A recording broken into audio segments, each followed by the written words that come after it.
गौतम बुद्ध के जीवन और शिक्षाओं में मौन और चुप रहने को विशेष महत्व दिया गया है। बुद्ध का मानना था कि चुप रहना और मौन धारण करना आत्म अनुशासन और आत्मज्ञान की दिशा में एक महत्वपूर्ण कदम हो सकता है। यहाँ गौतम बुद्ध के संदर्भ में चुप रहने के कुछ महत्वपूर्ण फायदे और एक प्रेरणादायक कहानी दी गई है। चुप रहने के फायदे। 1. आत्मनिरीक्षण और ध्यान। चुप रहने से व्यक्ति को आत्मनिरीक्षण का समय मिलता है। बुद्ध का मानना था कि विचार और शब्दों के बिना व्यक्ति अपने मन की गहराइयों में झांक सकता है और सच्चाई को समझ सकता है। दूसरा, आत्मनियंत्रण।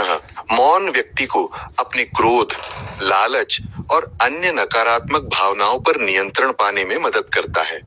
जब हम चुप रहते हैं तो हम अधिक संवेदनशील और सतर्क हो जाते हैं, जिससे हमारी समझ और प्रतिक्रियाएं अधिक संतुलित हो जाती हैं। 3. दूसरों को सुनने का अवसर। चुप रहने से हम दूसरों की बातों को बेहतर तरीके से सुन सकते हैं। इससे संवाद में गहराई आती है और हमें दूसरों की भावनाओं और दृष्टिकोण को समझने का मौका मिलता है। 4. मस्तिष्क और शरीर को शांति। चुप रहना एक प्रकार की मानसिक और शारीरिक विश्रांति देता है। इससे मस्तिष्क को आराम मिलता है और तनाव कम होता है, जो मानसिक स्वास्थ्य के लिए लाभकारी है। 5वीं, गलतियों से बचना। कभी कभी बोलने में जल्दबाजी करने से हम गलत निर्णय ले सकते हैं या गलत शब्दों का प्रयोग कर सकते हैं। चुप रहने से हमें सोचने का समय मिलता है और हम विचारशील होकर प्रतिक्रिया कर सकते हैं। गौतम बुद्ध की एक कहानी। गौतम बुद्ध के समय की एक घटना है।